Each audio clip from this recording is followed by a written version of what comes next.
Halo semuanya, selamat datang di channel Ignite Movie.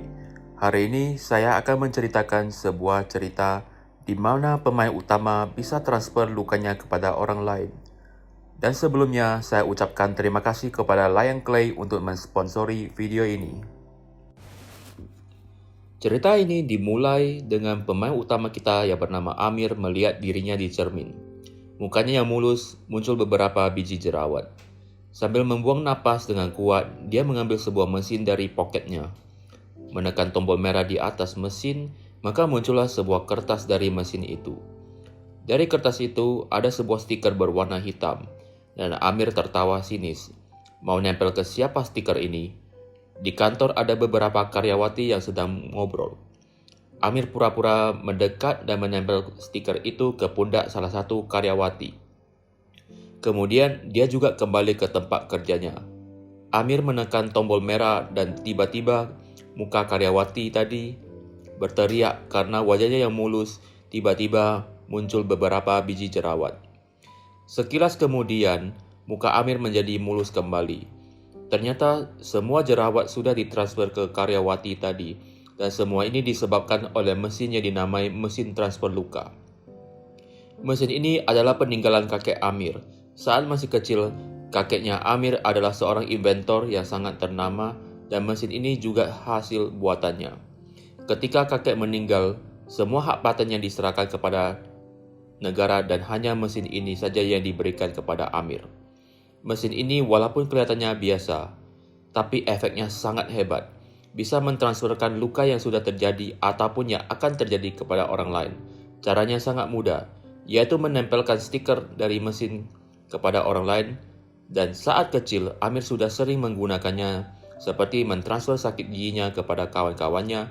Semakin hari dia semakin mengandalkan mesin ini.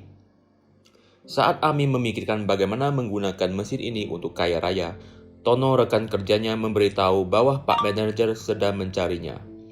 Saat sampai ke ruang Pak Manajer, Amir dimarahi oleh manajer karena melakukan pemalsuan laporan finansial. Dan semua ini dicelakai dan disuruh oleh Tono.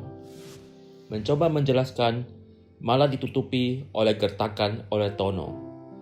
Dia sadar semua ini dicelakai oleh Tono dan manajer. Sambil melihat mesin transfer luka, dia memiliki sebuah niat untuk balas dendam. Sebelum meninggalkan kantor, dia meminta maaf kepada Tono dan manajer dan mengaku semua kesalahan. Tetapi diam-diam dia menempelkan stiker ke pundak mereka. Amir ke sebuah tempat tinggi dan lompat dari situ. Di saat-saat lompat, dia menekan tombol di mesin dan semua luka yang disebabkan dari kejatuhan itu dirasakan Tono dan Pak Manajer. Badan mereka melekuk aneh sedangkan Tono tidak merasakan apa-apa. Merasa puas dengan balas dendamnya, tetapi masalah berikutnya adalah mencari kerja baru.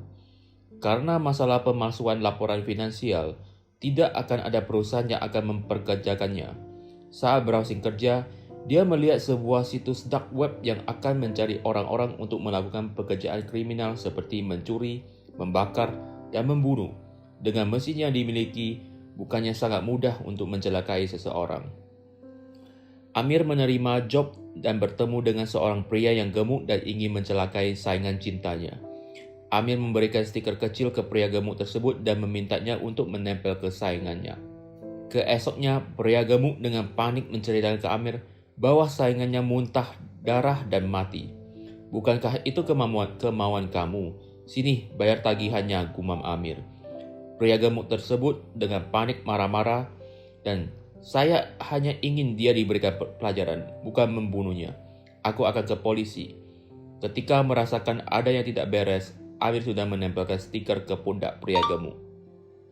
Kemudian, Amir menjekik dirinya sendiri dan pria gemuk juga mati kehabisan napas. Mulai saat itu, Amir hanya memilih job yang berkelas tinggi. Target berikutnya adalah seorang pengusaha kaya. Di sebuah pesta, Amir sudah menempelkan stiker di pundak pengusaha kaya tersebut dan menghidupkan korek api ke pakaiannya. Dan efek tersebut ditransfer ke pengusaha kaya dan dia mati karena terbakar hangus dengan tiba-tiba. Sejak itu, dia sudah menjadi terkenal di dark web tersebut dan mendapatkan banyak uang. Suatu hari ketika di jalan, dia mengebut dan menantang mobil yang ingin menyalipnya. Tiba-tiba di depan sudah ada sepasang orang yang bersenjata menghalangnya. Ternyata seorang bos mafia yang bernama Naga ingin menghajarnya. Amir dipukulin berkali-kali tetapi tidak tampak sedikit luka pun. Naga dengan sangat marah dan melepaskan tembakan ke Amir. Mereka bergegas pergi. Kemudian Amir tanpa luka sepertinya hidup kembali. Ternyata sebelum berpisah dengan ceweknya, dia sudah menempelkan sebuah stiker di badan ceweknya. Oleh sebab itu semua luka yang ditransfer ke ceweknya. Wow, kejam sekali. Untuk balas dendam, Amir menyamar sebagai staf event di sebuah acara. Karena setiap tamu diharuskan menempelkan stiker masuk, Amir memodifikasi stikernya menyerupai stiker event.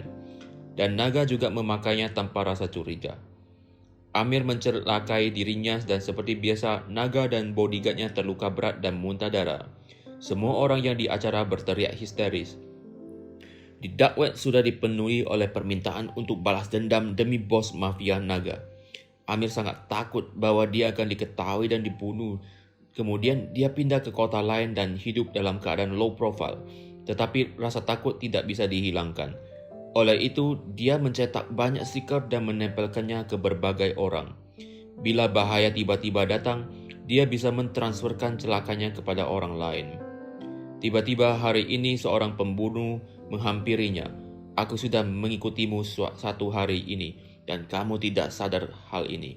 Dari mana kemampuanmu membunuh bos mafia Naga?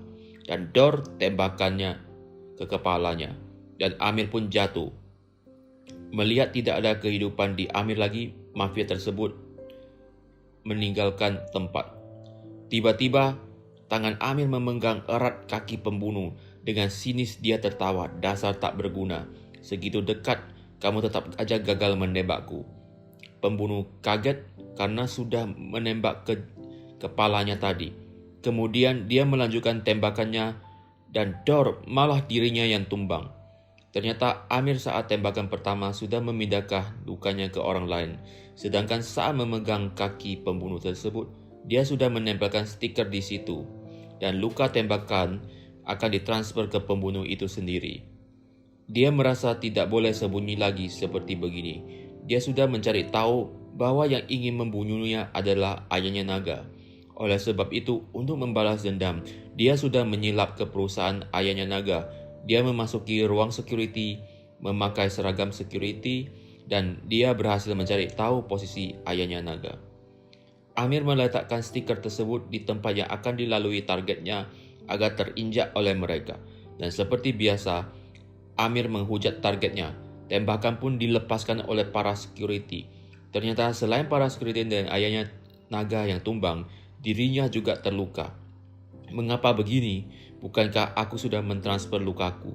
Ternyata saat menempel stikernya tersebut ke orang random, salah satunya adalah security yang bekerja di perusahaan ini. Security tersebut menggantung bajunya di ruangannya dan tadi dipakai oleh Amir. Nah, itulah mengapa Amir tetap celaka dan mengakhiri hidupnya. Terima kasih teman-teman untuk menonton video ini. Tolong like dan subscribe serta bagikan ke teman-teman lain. Dan tidak lupa, terima kasih atas sponsor video ini, Line Clay, rambut pria yang membuat rambut pria tampil kece dan bervolume. Terima kasih.